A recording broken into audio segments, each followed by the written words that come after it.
తెలంగాణ రాష్ట్ర బీజేపీ నూతన అధ్యక్షుడిగా రామచంద్రరావు ఎన్నుకోబడిన తర్వాత మొదటిసారిగా మెదక్ జిల్లాకు విచ్చేసిన సందర్భంగా బీజేపీ జిల్లా అధ్యక్షుడు వాల్దాస్ మల్లేష్ గౌడ్ ఆధ్వర్యంలో మంబోజిపల్లి నుండి మెదక్ పట్టణంలోని శ్రీ సాయిబాలాజీ గార్డెన్ వరకు భారీ ద్విచక్ర వాహన ర్యాలీ నిర్వహించారు. ఈ సందర్భంగా ఆయన భారతీయ జనతా పార్టీ జిల్లా కార్యకర్తల సమావేశంలో పాల్గొని జ్యోతి ప్రజ్వలన చేసి కార్యక్రమాన్ని ప్రారంభించారు.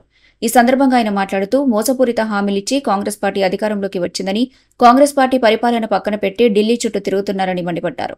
రైతులు సింగూరు నీటిని విడుదల చేయండంటే పట్టించుకోకుండా రైతులను మోసం చేస్తున్న పార్టీ కాంగ్రెస్ పార్టీ అని అన్నారు.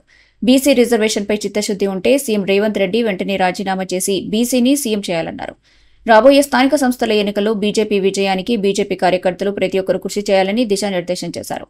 కేంద్ర ప్రభుత్వ సంక్షేమ పథకాలను ప్రజల్లోకి తీసుకెళ్లాలని అన్నారు. ఈ కార్యక్రమంలో మెదక్ ఎంపీ రఘునందన్ రావు, పట్టభద్రుల ఎమ్మెల్సీ అంజిరెడ్డి, జిల్లా అధ్యక్షుడు వాల్దాస్ మల్లేష్ గౌడ్, వివిధ మండలాల అధ్యక్షులు, నాయకులు, కార్యకర్తలు అధిక సంఖ్యలో పాల్గొన్నారు.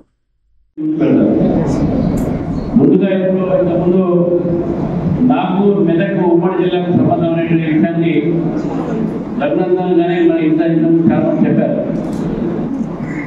నాకు గుర్తుంది ఆ రోజు 1980s 1980లో బీజేపీ ఏర్పాటైన తర్వాత నేను ఈ జిల్లాకు యువమోర్చా ఇన్ఛార్జ్. ఆ రోజు నేను బస్సులో వచ్చి రామాయణపేట దిగి అక్కడ 2-3 కార్యకర్తలు బస్సు రిసీవ్ చేసుకున్నారు వచ్చేది. అందులో నాకు గుర్తున్నది గజ్వేల్లో రామరెడ్డి గారు ఒకరు, మన జోగిపేటలో వీరభద్రం ఒకరు, ఇద్దరు గుర్తున్నారు. చాలా మంది వచ్చారు.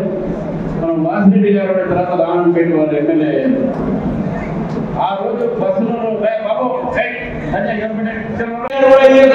మెదక్ జిల్లాకు మెదక్ పార్లమెంటు ఒక ప్రాతినిధ్యం వహించినప్పుడు మెదక్ జిల్లా ముందుకు పోలేదు. బ్యాక్వర్డ్ డిస్ట్రిక్ట్ గానే ఉండిపోయింది మెదక్ జిల్లా.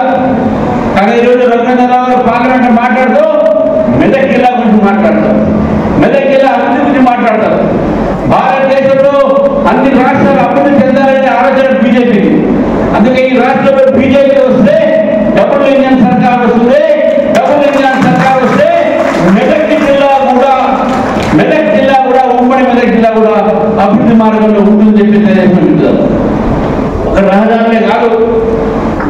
మరిన్ని అప్డేట్స్ కోసం మా ఛానల్ని సబ్స్క్రైబ్ చేయండి.